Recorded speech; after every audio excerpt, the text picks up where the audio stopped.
پیارے نبی کی پیاری ہے سیرت۔ آپ صلی اللہ علیہ وسلم کو سونے کی جب بھی ضرورت ہوتی تو آپ صلی اللہ علیہ وسلم سو جاتے۔ سونے کی جب بھی ضرورت ہوتی تو یہ ایک بریک بات، ایک تو یہ ہے کہ مجھے میرا ٹائم ہے کہ میں نے رات 10 بجے سونا ہے اور اس سے پہلے جو مرضی ہو جیسے مرضی ہو میں نے بستر پہ سو لیا۔ جسم کو کبھی کبھار جو ہے وہ نقاہت کی وجہ سے، سفر کی وجہ سے، زیادہ کام کرنے کی وجہ سے، یا کبھی کوئی پریشانی کی وجہ سے، یا عمر کے اعتبار سے کوئی ایسی ضرورت پڑتی ہے، اذا دعته الحاجہ، جب بھی ضرورت پڑتی تھی تو آپ صلی اللہ علیہ وسلم سونے کی طرف چلے بھی جایا کرتے تھے۔ اچھا یہ ہے کہ آپ صلی اللہ علیہ وسلم جب بھی سوتے تھے علی شقہ الایمن، تو دائیں پہلو کے اوپر سوتے تھے، دائیں پہلو کے اوپر سوتے تھے، اور غیر ممتلی البدن ذاکرا للہ تعالی، اللہ جل جلالہ کا ذکر کرتے ہوئے ہوتے تھے، اور آپ صلی اللہ علیہ وسلم کا بدن مبارک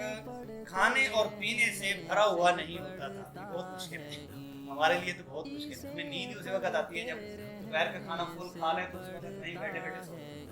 رات میں ویسے نیند نہیں آتی اور اچھی بڑی دعوت کھا لیں اس کے بعد فوراً نیند آ جاتی ہے۔ اس نیند کے بعد جو خمار چڑھتا ہے اور جو پھر آگے جاتی ہے تو اس کو سونے کے بعد بھی ایک تھکاوٹ سی محسوس ہو رہی ہے۔ اگر خالی پیٹ یا یہ ہے کہ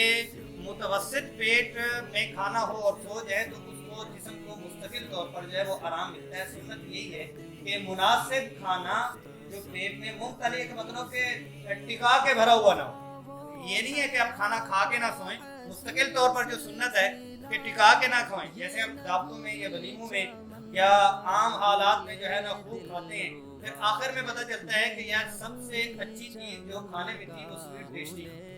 اب اس میں کیا ہوا، پہلے ہی ہم نے اپنا سارا کچھ کام پورا کر لیا، پھر ہم کہتے ہیں وہ اپنی جگہ خود ہی بنائیں گے، آئس کریم ہے، وہ کسٹرڈ ہے، جو بھی میٹھا چیز ہے وہ اپنی جگہ اپنی خود ہی بنائے گی، تو پیٹ کو فل جو ہے وہ بھر دیتے ہیں۔ تو اپنی چیز ہو یا دوسرے کی ہو، گھر کی ہو یا کہیں دوسرے کی ہو، آپ صلی اللہ علیہ وسلم نے ہمیشہ جو ہے وہ اعتدال کو کر کے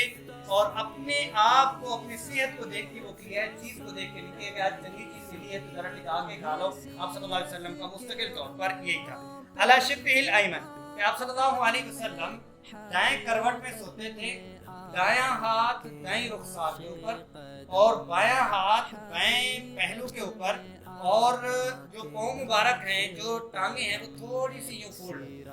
یوں فولڈ ہوتی، یعنی ایسے لیٹتے کہ ٹانگیں بالکل سیدھی نہیں ہوتی تھی، ٹانگوں کو اگلا حصہ تھوڑا سا فولڈ بھی ہوتا تھا۔ اب یہ ہے سونے کا طریقہ۔ اب اگر تو بچپن سے یہ طریقے سے پہلے ہی سوئے ہوئے ہوں تو پھر تو اسی طرح ہی جب تک ایسے سر رکھیں گے نہیں تب تک نیند نہیں آئے، اگر عادت بنی ہو تو وہ بچپن سے ہی جو عادت ہے، نہ امی ابو نے سمجھایا، نہ بتلایا، یا نہ ماحول ملا، اور جو وہ شیطان کا طریقہ ہے کہ الٹا سونا، حدیث شریف میں آتا ہے کہ شیطان کی طرح نہ سو، جو بالکل الٹا سونا چاہے وہ شیطان کا طریقہ ہے، شیطان اس طرح سلاتا ہے۔ ہمارے بچے بچپن سے ہی وہ اسی طرح ہی کر رہے ہوتے ہیں، بلکہ میں ہی ان کو دکھا کے کر رہے ہوتے ہیں، سو جائے اسی طرح ہی سو جائے۔ وہ ایسی عادت بنتی ہے کہ آخر تک جب تک وہ محفوظ قسم کا ماحول نہ بنے تب تک جو ہے وہ نیند نہیں آتی۔ اس کا ایک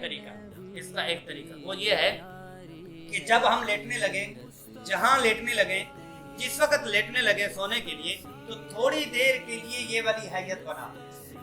تھوڑی دیر کے لیے یہ والی حیت بنا لیں، پھر تھوڑی دیر کے لیے جب حیت بن جائے، نیند نہ آ رہی ہو تو جس طرح آپ کو آسانی ہے، نیند آتی ہے، آپ اس طرح سو جائیں، لیکن کوشش میں لگے رہیں کہ مجھے اس ٹارگٹ کو پہنچنا ہے کہ میں جب ایسے ہی سوں تو مجھے اس طرح ہی نیند آ جائے، تاکہ وہ نیند بھی پوری ہو جائے اور سنت کے اوپر عمل بھی ہو جائے۔ رسول اللہ صلی اللہ علیہ وسلم جاگتے کیسے تھے؟ جب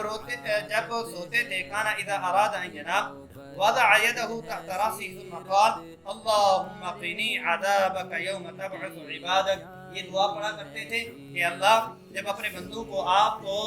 قیامت والے دن جمع کریں گے تو ہمیں معاف فرما دیجیے گا، اللہم بسمک اموت و احیا، یہ والی دعائیں فرما کے آپ صلی اللہ علیہ وسلم سو جاتے تھے۔ اور رسول اللہ صلی اللہ علیہ وسلم جب جاگتے تھے اور جگانے والا جب ہوتا تھا تو سب سے پہلے الحمدللہ پڑھتے، سب سے پہلے جو لفظ پڑھتے تھے الحمدللہ الذی احیانا بعد ما اماتنا والیہ النشور، اللہ اکبر، اللہ کی تحمید بھی کیا کرتے تھے، اور رسول اللہ صلی اللہ علیہ وسلم دعا بھی کیا کرتے تھے۔ سب سے پہلا کام جاگنے کے بعد جو آپ صلی اللہ علیہ وسلم کیا کرتے تھے، اعمال میں سے تو دعا ہے، کام جو ہے وہ مسواک ہے، آپ صلی اللہ علیہ وسلم مسواک کیا، ثم یستاق، جب بھی آپ صلی اللہ علیہ وسلم جاگتے تھے تو مسواک کیا کرتے تھے، اور مسواک میں ہم پیسٹ وغیرہ اگر کرتے ہیں تو نیند کی غنودگی میں بندہ بالکل ڈوبا ہوا ہو تو برش کر لے تو نیند جو ہے وہ دانتوں کے انداز سے سارے جسم میں سے نکل جاتی ہے، مطلب بالکل فریش بھی ہو جاتا ہے۔ مسواک پہ تھوڑی سی میں بات کر رہا ہوں کہ مسواک اور پیسٹ برش ہم کرتے ہیں، اس میں کیا ہو، کون سی سنت جو وہ ہو، اس میں یہ ہے کہ پیسٹ اور برش میں سنت کا ایک پہلو جو ہے وہ پورا ہوتا ہے، مکمل نہیں ہوتا۔ بہرحال یہ ہے کہ وہ ایک عمل تو پورا ہو جاتا ہے، لیکن مسواک میں ہے لکڑی کا استعمال اور پیسٹ اور برش میں ہے صفائی کا، تو دونوں چیزیں ہو جائیں، مسواک گھر میں پڑا ہوا ہو، اپنے جہاں پہ اتنی چیزیں ہماری پڑی ہو جاتی ہیں تو وہیں پہ ہم مسواک رکھ لیں۔ اگر اپنے پاس نہیں رکھ سکتے، گاڑی میں نہیں رکھ سکتے، اپنی جیب میں نہیں رکھ سکتے، تو جہاں جہاں آپ وضو کرتے ہیں، آپ کا آفس ہے، آپ کا گھر ہے، آپ کا اپنی جہاں پہ ہیں، 2 4 5 مسواک جو ہے وہ جہاں جہاں آپ ہیں وہیں پہ آپ انتظام کر لیں، تو اسی وقت ہی آپ جو ہے نا جاگنے کے بعد جو ہے وہ مسواک کر لیں اور ساتھ میں برش کر لیں، تو دونوں چیزوں کو استعمال کریں گے تو سنت مکمل تکمیل ہو جائے گی۔ آپ صلی اللہ علیہ وسلم جب جاگتے تھے ثم یقف للصلاۃ مناجیا لہ بکلامہ، آپ صلی اللہ علیہ وسلم جو ہے کھڑے ہو کے آپ صلی اللہ علیہ وسلم دعا کیا کرتے تھے اور اللہ کا شکر ادا کیا کرتے تھے۔ سونے میں سنت کیا ہے؟ سونے میں سنت کیا ہے؟ کبھی کبھار بستر پہ سوتے تھے، کبھی کبھار چٹائی پہ بھی سو جاتے تھے، کبھی کبھار ویسے خالی زمین پہ بھی سو جاتے تھے، اور کبھی کبھار آپ صلی اللہ علیہ وسلم سریر چارپائی پہ بستر پہ بھی سو جاتے تھے، اور آپ صلی اللہ علیہ وسلم کا نرم گدے کے اوپر سونا بھی ثابت ہے، میٹرس وغیرہ جس کو ہم استعمال کرتے ہیں وہ بھی ثابت ہے۔ تو یہ 4 5 اس طرح کی سنتیں ہیں، تو کبھی کبھار بندہ جو ہے وہ سنت سمجھ کر جو ہے وہ لیٹ جاتا ہے، ویسے ہی کہ میں جو ہے وہ سنت سمجھ کر، یہ 4 5 پہلو ہیں۔ ساری زمین کے اوپر بھی نیند آئے یا نہ آئے، ویسے تھوڑا سا لیٹ کے بندہ دیکھ لے بھی مجھے جو ہے نا یہ سنت ہے، تو اس سنت کو بھی میں پورا کر لوں۔ آپ صلی اللہ علیہ وسلم یہ ادائیں ہیں، یہ بھی ہماری زندگی میں آ جانی چاہیے۔ پیارے نبی کی پیاری ہے سیرت، سیرت ہی سیرت، سیرت ہی سیرت، پیارے نبی